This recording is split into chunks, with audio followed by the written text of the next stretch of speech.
Hello, Pico Panthers. Welcome back to school again. We're so happy to have you back in school. Now we need to provide you with some reminders. Seems like everybody's eased into a schedule and you're comfortable. So we just want to review some school information with you so that you have a great year.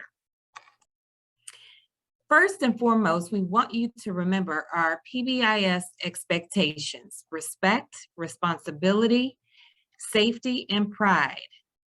With my words and actions, I pledge to be respectful, responsible, safe, and proud. And remember, you can't hide that Pico pride. So I wanted to share with you our vision, mission, and beliefs so that you can help to create a positive climate and culture. If you know what our mission and our vision is and what we're trying to do here at Piccowaxen, you play a big part and we want you to do your part. And so creating quality instruction is necessary in order to prepare you to be college and career ready.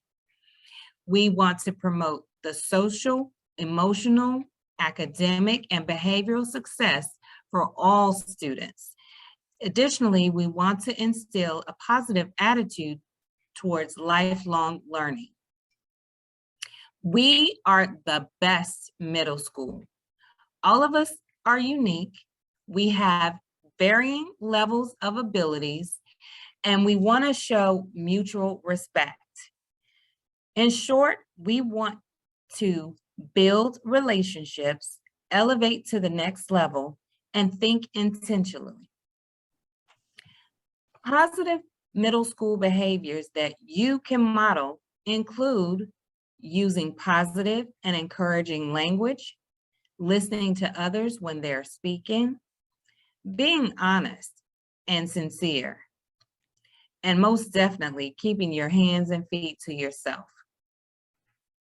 All right, so should you engage in some of that unacceptable behavior, which we're going to talk about in just a second, there's different levels of consequences that will be put in place, probably leading to a minor incident report or an MIR is if you use inappropriate language, like you're teasing or maybe you're cursing. If there's defiance or disrespect, you're being disrespectful to your peers, you're being disrespectful to the teachers. If you're disruptive in the classroom setting, everyone's here to learn. And it's their opportunity to access the curriculum. And if you're being disruptive, that's not fair to everyone else. If there's some horseplay going on, or maybe some property misuse, meaning maybe you're on the wrong website when the teacher has you get out your computers, or you're using your papers to make paper airplanes instead of doing your assignments. These are all things that could lead to an MIR. Now, we also have what are major referrals, or what's just considered a referral. Some things that you could be written up for would include if there's a physical or verbal assault, if you steal something, bullying and harassment, if you're destroying property, especially purposefully, drugs, alcohol, weapons, any of those kinds of things, chronic disruption and disrespect, or major disruption. And these major referrals could lead to suspension, and or we could be talking to Officer Caballero to be talking about charges with the Sheriff's Department. So some of the items that are prohibited in school include tobacco products, vape pens, and anything related to vape. So even like the little juice box that you need to use in the vape, any kind of weapons or anything that's used as a weapon, laser lights, and then medications. And the medications, it's kind of a touchy thing because sometimes you could have a medication here with the nurse, and the nurse communicates with your doctor and or your parent, and there's certain things that can be left here with the nurse and you can use as you need to, but you cannot ever have that medication on you or with you unless you have that proper documentation from the nurse. So some of the things that are going to happen should you engage in some of these unacceptable behaviors, your teachers are going to call home. They're going to let your parents know what's going on. So when they write an MIR and they tell you you're getting an MIR, your parents are going to find out what you did and what the consequences are. If they write a referral, the teacher's going to call home and let the parents know, listen, this is what happened in class and I had to write a referral.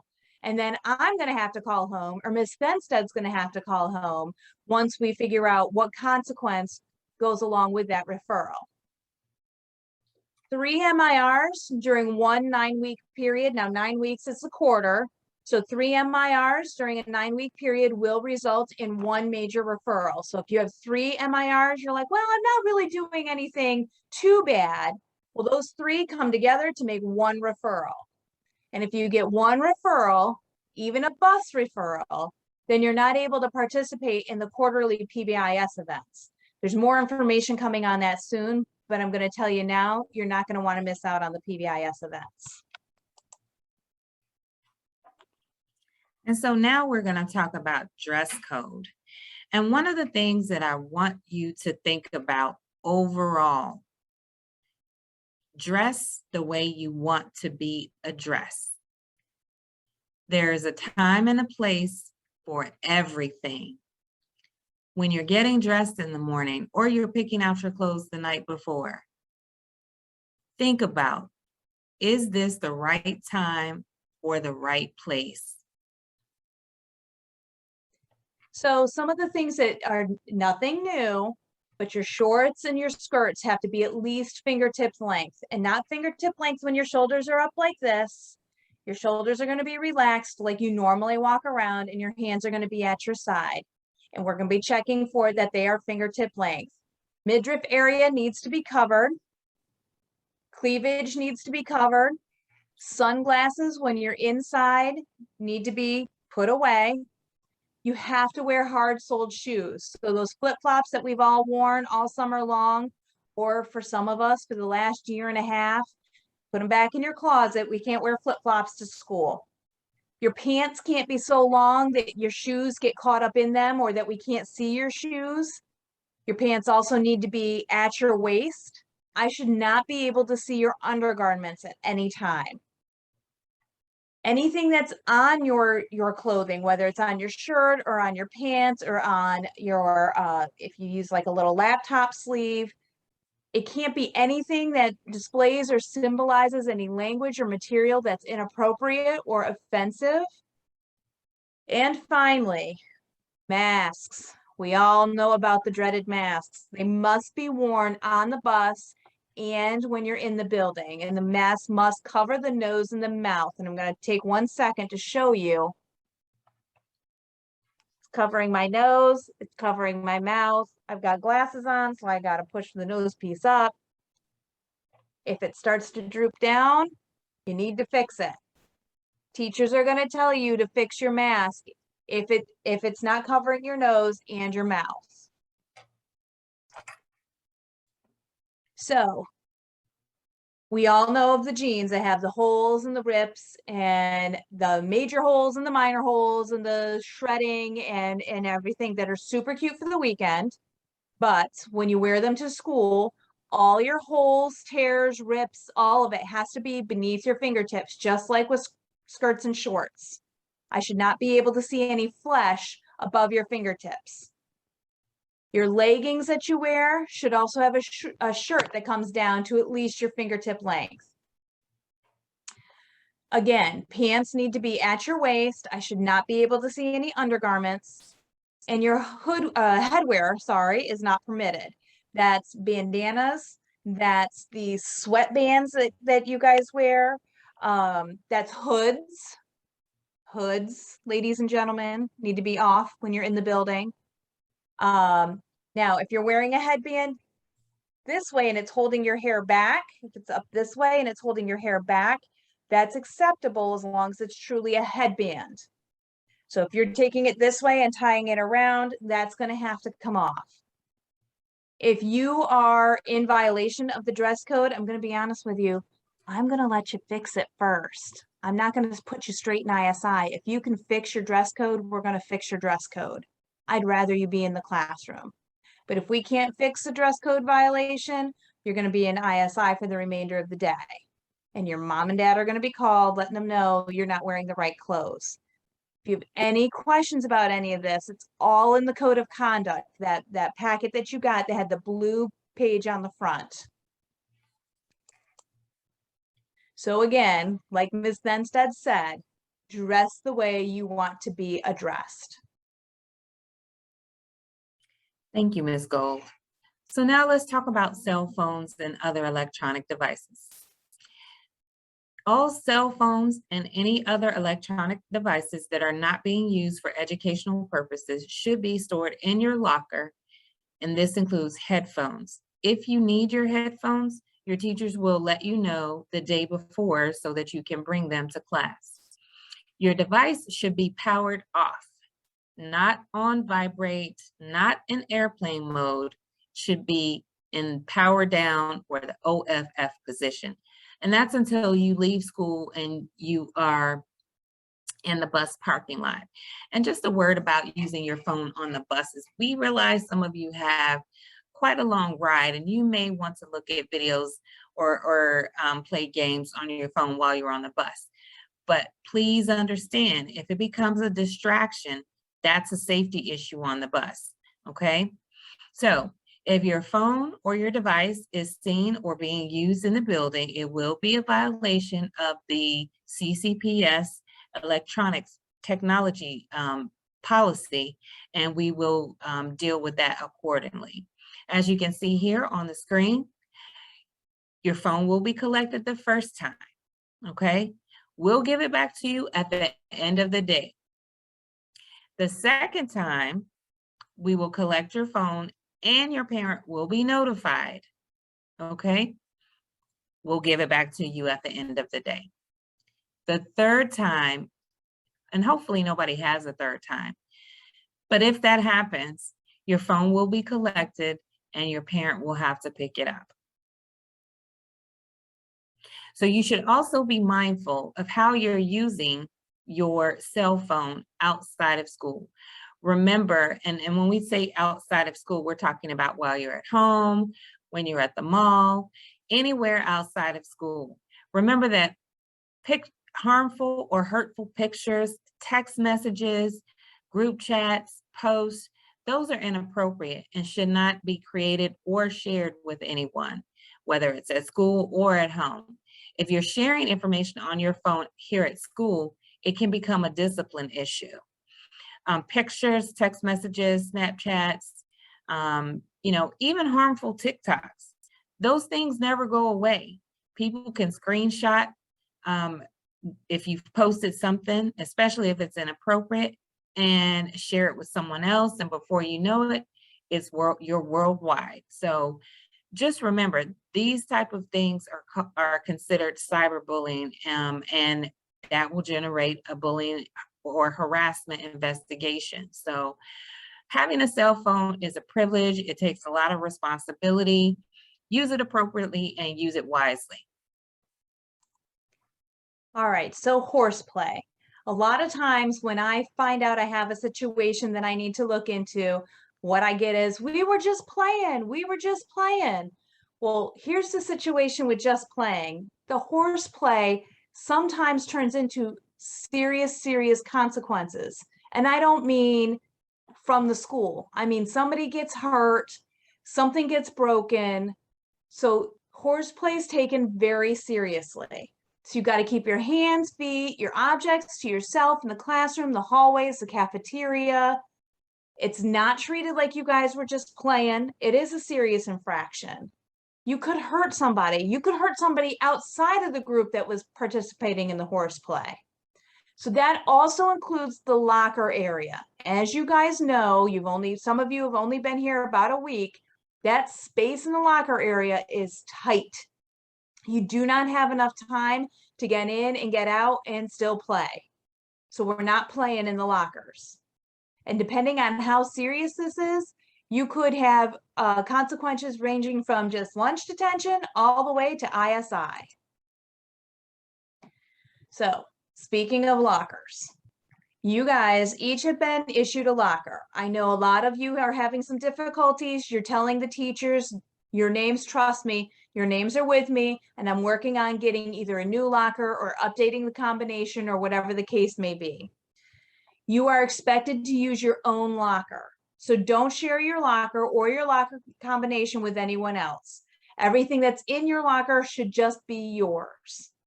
Your book bag has to go into your locker, and it goes in right at the beginning of the day. Now you can use one of those drawstring bags to hold your laptop. I wouldn't suggest putting anything other than your laptop in there. That's a lightweight bag. Or you can get a sleeve that fits your laptop to carry your laptop. But everything else needs to be in your locker. All other bags need to be in your locker. There are only three locker times a day. First thing in the morning when you first come in, after fourth period, and at the end of the day.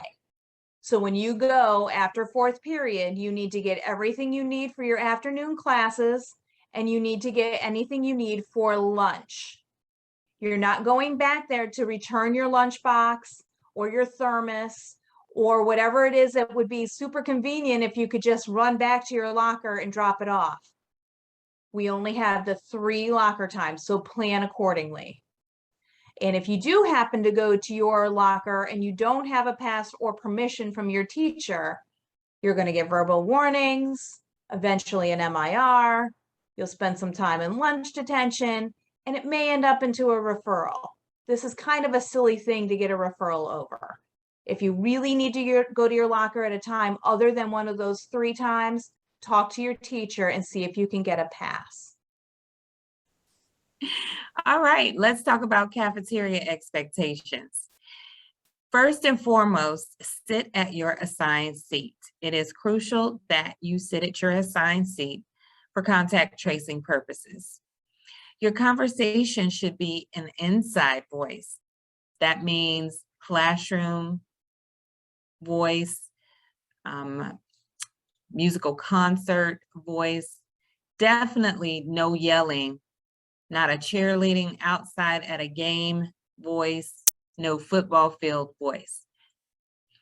Get everything you need before you reach your table. So your napkins, your ketchup, make sure you get everything so that you can sit down and you don't have to get back up. If you need to get up for any reason, raise your hand so that you can get permission. Be sure to clean up your area, clean up your spills, pick up any trash on the table or on the floor. Try not to make a mess. When you're going to the restroom or to the nurse or to the media center, make sure you sign out after checking in with whoever is on lunch duty, the adults on lunch duty. No cutting in line or saving spaces. We're all going to make sure that you get your food. If you get to lunch later than your friends, you do have to join the back of the line. And then when it's time to dismiss, please be mindful that other classes are still in session. Passes. So when your agenda books come in, you'll be using your agenda books. You must use your agenda book because that will be your pass. If you don't have an agenda book, then you don't have a pass, and then you won't be able to go anywhere. Students will not be permitted in the hallway without your agenda and a signature from the teacher. So not only do you have to have the agenda, your teacher has to sign it. If you ask to go to the restroom or to the water fountain, go to the one that's closest to your classroom. And then remember, if the teacher trusts you enough to give you a pass, please be respectful and use it correctly, or you might not be able to use that privilege in the future. All right, so buses. You guys know I'm out there in the morning getting you off the buses. I'm out there in the afternoon getting you on the buses. So buses are kind of a big deal to me. In the mornings at your house or at your bus stop, please get there at least 5 minutes before the bus is supposed to come through. You never know if somebody wasn't at the previous stop and they were able to kind of get ahead and they get there before your typical bus time. You are allowed to have your phones on the bus, but make sure you use your headphones. Again, it goes back to being a distraction on the bus. We get it. It's a long ride. You might want music. You might want to watch some videos, but please be respectful and use your headphones in order to not disrupt the driver.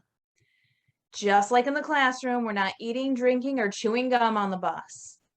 All the rules that are in the code of conduct stand on the bus. So if you can't do it in the classroom, you can't do it on the bus. So if you're not following the rules, your driver can issue an MIR or a referral, depending on how much of an infraction it is, and your parents are notified. Remember, riding the bus is a privilege, it's not a right, which means when you're not doing what you're supposed to be doing, you will be suspended off the bus. Now, should we have a situation, an unsafe or dangerous situation, and you're on the bus? And yes, this happens sometimes. There's a bus accident, for example. You are to remain in your assigned seat. It's a big deal. It's a big deal that you're in your assigned seat because we have to know who was where and if anything happened to you or somebody you were sitting with. The attendance is going to be taken and you need to listen to the directions of the bus driver. The bus driver, you guys know your bus drivers well. They're going to tell you whether you need to get off that bus or if you need to stay right where you are in your bus seat. Please stay quiet and leave all your belongings on the bus if there is an evacuation that's required.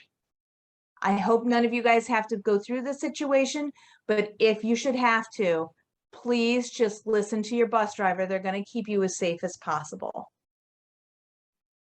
All right. So what you see before you is a list of all the interventions we use to help keep you safe. We have a school resource officer. His name is Officer Caballero. If you haven't had a chance to meet him, make sure you stop by to say hello. He is usually outside first thing in the morning as you get off the bus, and he also comes to all of our lunches. Our school has an emergency response plan. We have regular drills, and yesterday we got to practice one of those drills, the shelter in place. So make sure you're listening to your teachers as they review the different drills with you, and please demonstrate your Picco pride by following their directions. All of our schools are equipped with radios and portable communication devices, and each classroom has a direct line of communication to the main office. All staff are required to wear ID badges. So if you see somebody in our building and they don't have on a badge, make sure you let one of the staff members know. Access to our school building is limited, and all visitors must sign in and wear a visitor's badge. The student common areas are monitored by all the staff here. So in our hallways, in our cafeteria, out in the main lobby, we will have staff on duty. School buildings are also equipped with cameras. Don't think we won't be able to find out what we need to know when we need to know. And then all of our school has 2 school counselors, a school psychologist, a nurse, and a pupil personnel worker. Pay attention to what you hear and report any concerns to a trusted adult or a teacher. Report anything that is dangerous that you see and hear right away. And then finally, if you want to use the online form, it can be found at www.ccboe.com and just click the See Something, Say Something icon. So most of you guys already know everyone here, but I am Ms. Gold, the vice principal. We have the 2 school counselors, Ms. Truesdale, who does the last names from A to K, and Mr. Marchione, who has last names L to Z. And I'm not going to steal her thunder. I'm going to let Ms. Fenstead introduce herself. And I am your principal, Mrs. Fenstead. Remember, respect, responsibility, safety, and pride. With my words and actions, I pledge to be respectful, responsible, safe, and proud. And remember, you can't hide that Picco pride. Have a great school year.